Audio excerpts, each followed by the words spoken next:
کہ انسان کو بار بار اپنے اعمال کا جائزہ لیتے رہنا چاہیے، اپنے گھر والوں کے معاملات کی طرف بھی دیکھتے رہنا چاہیے۔ قرآن مجید میں ایسے ہی نہیں ایک موقع پہ فرمایا انما اموالکم و اولادکم فتنہ، کہ بے شک تمہارا مال اور تمہاری اولاد یہ فتنہ ہے، آزمائش ہے۔ اسی طریقے سے ایک جگہ اور فرمایا یا ایھا الذین آمنوا قوا انفسکم و اہلیکم نارا، اے ایمان والو اپنے آپ کو اور اپنے بچوں کو، اپنے بیوی بچوں کو، گھر والوں کو جہنم کی آگ سے بچاؤ۔ کیوں کہا گیا یہ کہ ایک جگہ آزمائش کہا گیا، ایک جگہ جو ہے وہ جہنم سے بچنے کا کہا گیا؟ وجہ اس کی یہ ہے کہ بعض مرتبہ انسان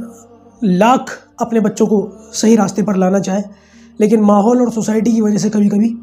بچے ماں باپ سے زیادہ اپنے فرینڈ سرکل کو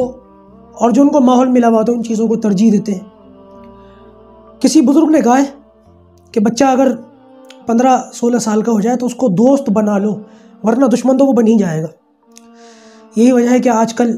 اس طریقے کی باتیں سننے کو مل رہی ہیں کہ کہیں ماں باپ اپنی اولاد سے اتنے زیادہ دکھی اور پریشان ہیں، اور کہیں اولاد اتنی زیادہ نافرمانے کے علمان والحفیظ۔ ابھی گزشتہ کچھ دنوں پہلے پتہ چلا نا، یو پی کا ایک واقعہ ہے کہ وہ ایک شخص اپنی بیٹی کو لاکھ اس نے سمجھایا، لیکن بس کسی سے اس کا دل مل گیا، اور باپ نے کئی بار یا 1-2 بار گھر بھی بدلا، اور غیر برادری تھی، یہ لڑکا کام کاج نہیں کرتا تھا بہرحال، اور اس طریقے کے معاملات سامنے ہوئے کہ لاکھ منع کرنے کے باوجود، گھر بدلنے کے باوجود لڑکی اپنی جو اس کے معاملات تھے اس سے وہ باز نہیں آئی، اس لڑکے سے دور نہ ہوئی،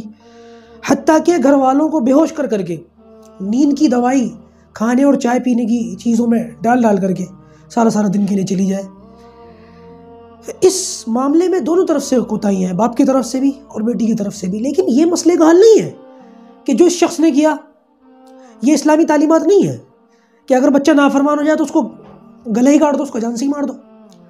یہ کس قدر جو ہے ہمارا معاشرہ کس طرف جا رہا ہے، اور اللہ حفاظت فرمائے قیامت قریب ہے، نہ جانے کیا کیا چیزیں دیکھنے کو مل جائے۔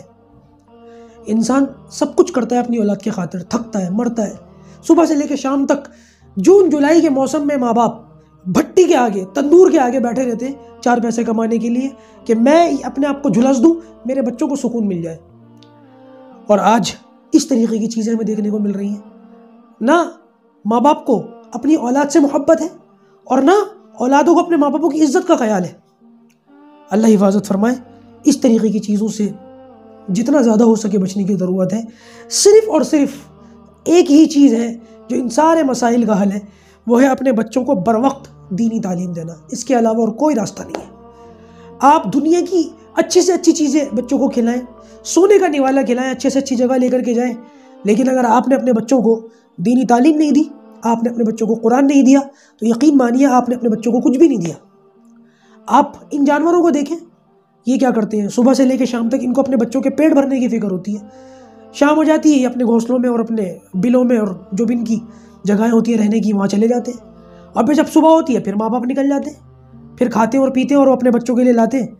تو وہ صرف اپنے بچوں کی مادی ضرورت پوری کرتے ہیں، صرف مادی ضرورت وہ اپنے بچوں کی پوری کرتے ہیں۔ اگر ہم بھی یہی سب کچھ کریں کہ اپنے بچوں کے کھانے اور پینے کی فکر کریں اور ان کے لیے 2 اور 2 4 کرنے کی فکر کریں، تو پھر ایمانداری سے بتائیں ہم میں اور جانوروں میں کیا فرق ہے؟ پھر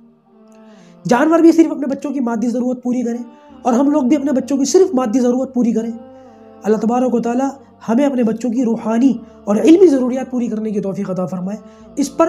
ضرور سوچنے کی ضرورت ہے، اور آج یہ فتنوں کا دور ہے، قیامت کے قربت کا دور ہے، قیامت کے بہت زیادہ قریب ہم نزدیک ہیں، بالکل دہانے پر کھڑے ہوئے، لہٰذا اس فتنوں کے دور میں ایک ہی چیز ہے جو ہمارے بچوں کو ہمارا فرما بردار بنا سکتی ہے، دنیا اور آخرت میں ہمارے بچوں کو بھی کامیاب بنائے گی اور ہمارے لیے بھی ہمارے بچوں کو نجات کا ذریعہ بنائے گی، وہ ہے دینی تعلیم، فقط اور فقط دینی تعلیم۔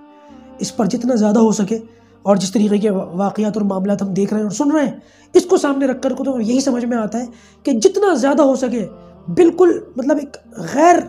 معمولی طور پر اس پر سنجیدگی کے ساتھ سوچیں، اور اپنے بچوں کو جیسے ہی پیدا ہونے کے بعد ان کے کان میں اذان دی جائے، بس اسی وقت سے ان کی دینی تعلیم کی فکریں ضرور شروع کر دیں۔